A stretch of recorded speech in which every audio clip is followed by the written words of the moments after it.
I want to go over what is really a very high level overview of our predicament, because it's helpful to always have some kind of framework in mind for dealing with life. Now, before I get into it, I should just mention that this will be the first video that I will put on Vimeo instead of YouTube. There are various reasons for that, not least because I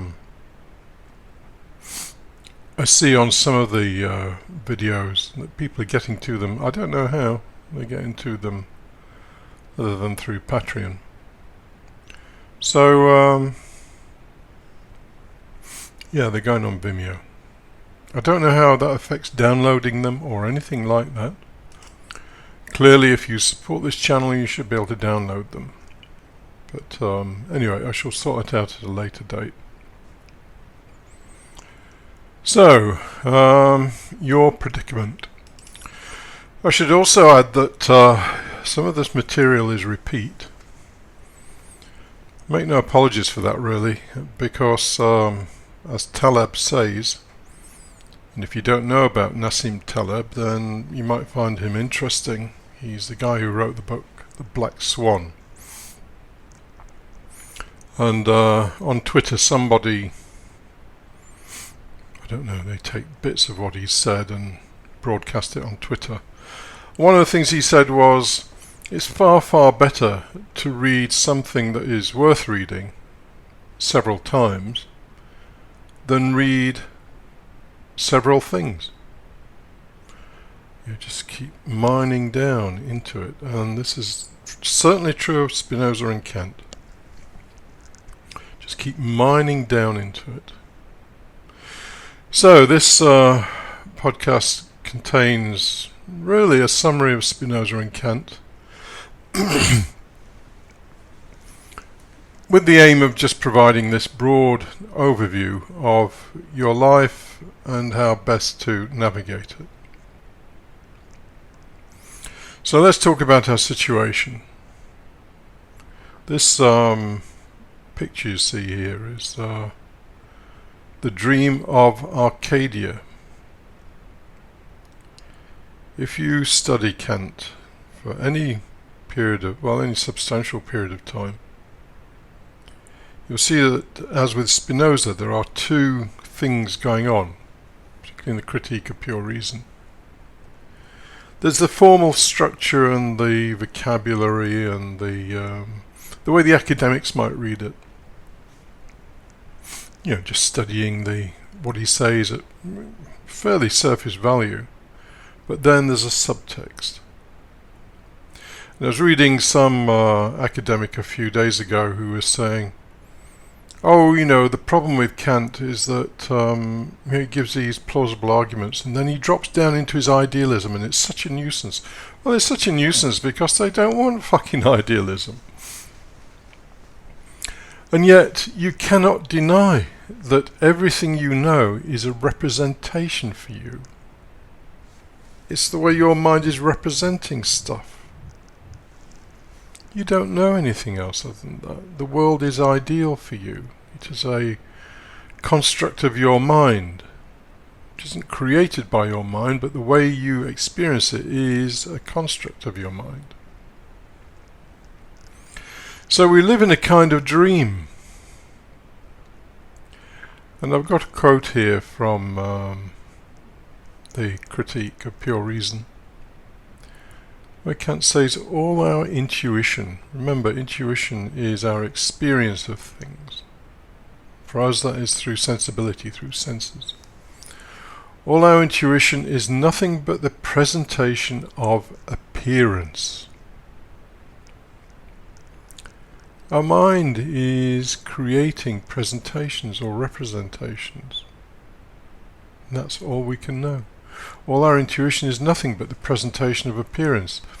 The things that we intuit are not in themselves what we intuit them as being. Nor do their relations in themselves have the character that they appear to us as having. So the notion that the Andromeda Galaxy is, I don't know how far, let's say 1,000 light years away. It's probably not that far, but let's say it's that far. The relationships between things that we see and experience are not the real relationships between things. The Andromeda Galaxy in reality might be occupying of course I can only talk in terms of my own dream, which is, I assume anyway, the same dream that you share in time and space. But me, you, the Andromeda Galaxy might actually all be the same thing. But our representations of time and space give us these separations. I did a podcast where I said that time and space are the great separators. Time separates us from our ancestors and from our future generations, and space separates us physically as we experience physical reality, which of course is our representation.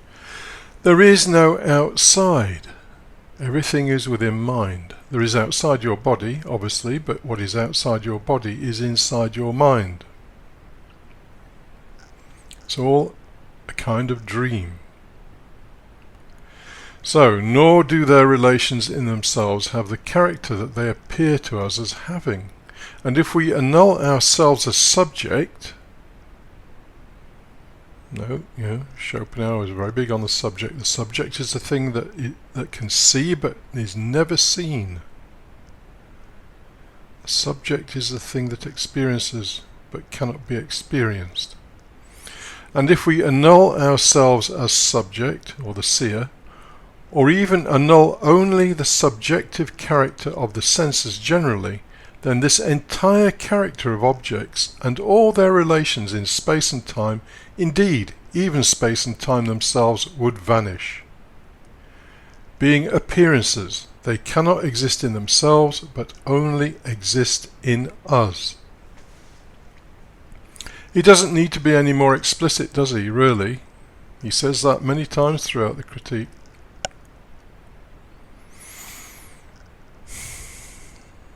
It's the dream is so convincing that we forget this.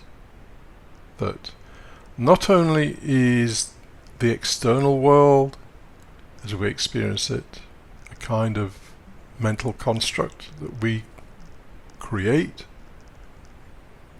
but the way we experience ourselves is also a kind of dream, a mental construct. As Kant says, space is an outer sense, it gives us a sense of outside our body. Time is an inner sense, it gives us our perception of our own inner world, our thoughts. Because our thoughts proceed one after the other. We can't do parallel processing. We think about one thing at a time.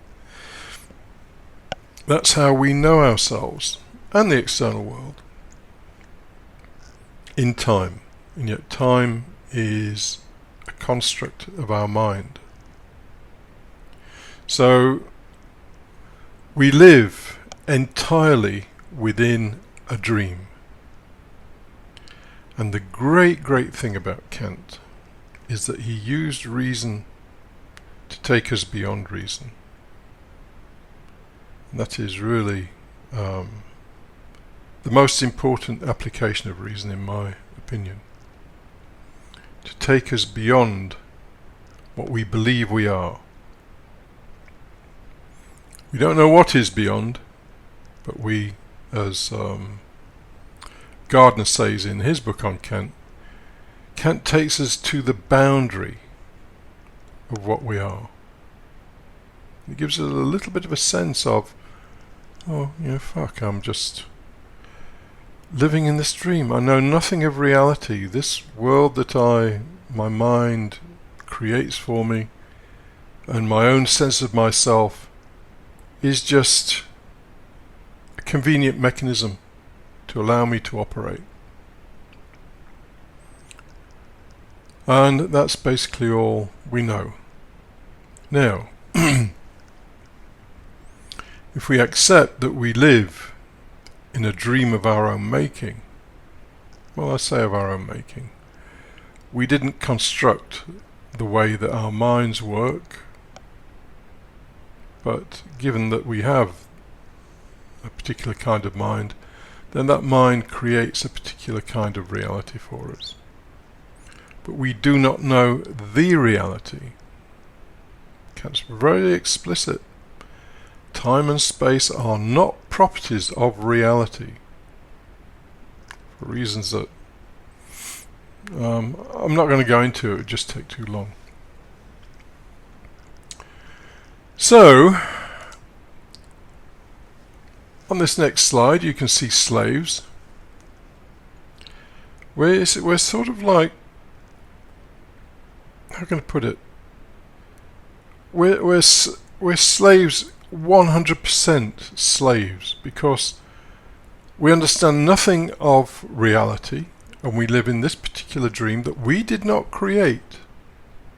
I mean, our minds create it, but we haven't consciously created anything. We just land here without any knowing of what the whole fucking thing's about. And we live a particular dream. And this slavery at first sounds like a terrible thing, but actually it's our salvation. Because once you understand your situation, you stop banging your head against the wall. You know, fuck, I'm a slave. Even saying that I'm a slave is slavish behaviour. Even protesting about it is slavish behaviour. Because I don't know what I am, and as Spinoza says over and over again, as does Kant and Schopenhauer, we have no free will. Whatever we do out of necessity. We are slaves down to the last breath. So, to quote Spinoza, we are truly servants, aye, slaves of God, and that it is our greatest perfection to be such necessarily. Why is it our greatest perfection? To be what you are is for you to express your greatest power.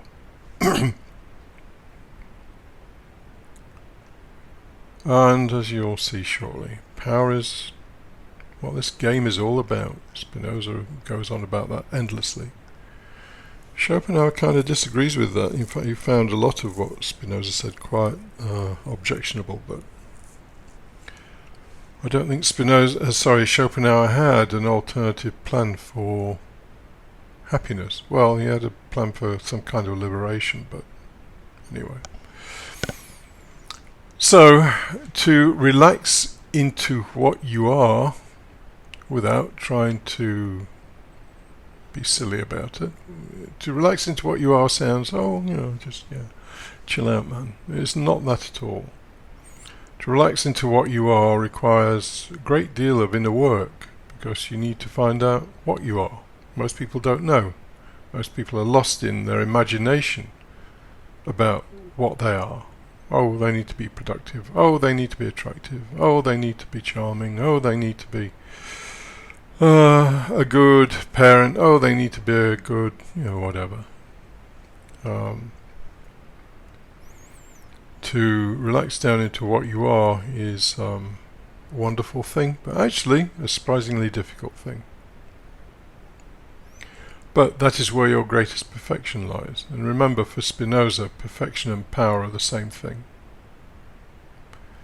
So when he says God is the greatest or the most perfect being, all he's saying is God is the most powerful being, or nature is the most powerful being. Why?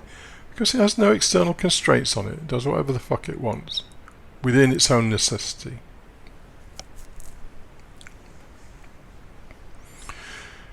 So, this brings me finally to this last slide. And I've quoted this several times probably in the past several months. But it summarizes the whole thing.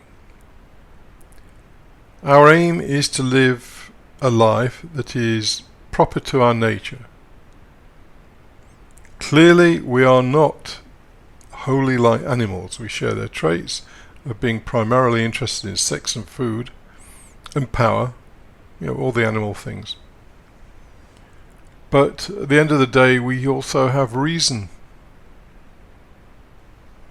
which is, as numerous people have said, our salvation. So, whatsoever in nature we deem evil, that is capable of hindering us from being able to exist and to enjoy a rational life, it is permissible for us to remove in whatever way seems the safer, or whatever seems the safer way. Well, sounds fairly straightforward to me. If you're in a situation that is stopping you from manifesting your own real nature, then, politely or otherwise, you get yourself out of it. Or, if something's going to help you manifest your real nature as a rational being, then you grab it with both hands, as Spinoza says here. On the other hand, whatever we deem good, that is advantageous for preserving our being and for enjoying a rational life, it is permissible for us to take for our use and to use it as we please. This is your sovereign natural right. To dismiss the things in life, in whatever way seems the safest, to dismiss the things that are holding you back from leading a pleasant life, because a rational life is a pleasant life. Or, if you see something that can help you do that, and helps you preserve your being, then you can take it and use it as you please. Again, in whatever way seems appropriate. Sounds easy. It isn't easy, because to do those things you have to break away from codependencies with people, possibly within your family, possibly with your mates, your peers, people at work, whatever. Which is why we do these things in the safest way, the safer way, the way that doesn't make us look like some oddball. Not because we don't want to look like an oddball, but we have to function within society. And finally, as an absolute rule, it is permissible by the highest natural right for everyone to do what he judges to be to his own advantage. Why wouldn't you do that? And that's a question you need to ask yourself, because me included, almost everybody I've ever known does not do what is to their own advantage. They're always thinking about whatever it is, their partner or their workmates or their parents or whatever. Or what will they think? What will they think if I don't want to go to that fucking party next week? Or what will they think if I want to go partying every night next week? Because that's my natural expression. So, we have to be fairly single-minded and to know ourselves and our emotions. And then we can start to be ourselves. And this is, the picture of the plant growing in the dry mud there is quite illustrative, really, because, as I've said on another podcast, your environment is a wilderness. The only thing that will help you grow is what is within you, not stuff that's outside, particularly anyway. Anyway, very briefly, just to go over that. You're born into this world in a dream of your mind's making. You didn't make your mind, so you don't determine the dream. You don't know reality. You don't know what you are. You are a slave because you are totally ignorant of the nature of reality. All you know is your dream. And so it's important to understand the nature of your slavery and how to relax into it, to live properly according to how you were made. You know, in Gurdjieff's words, to live according to our essence, which is not straightforward. And finally, once we've understood what we are and what our preferences, our real preferences are, our real wants, once we've stripped away all the false personality crap, then we can start to sensibly pick and choose. Oh, you know, I don't want to do this because it has no value for me. Oh, I want to do more of that because that does have value for me. And I'll do whatever is conducive to my own advantage. That's it, we're like castaways. We don't know where the fuck we are, what we are. We just learn about the environment, learn about our own real inner needs, wherever they come from. Again, a bit of a mystery. And then try to live a life accordingly.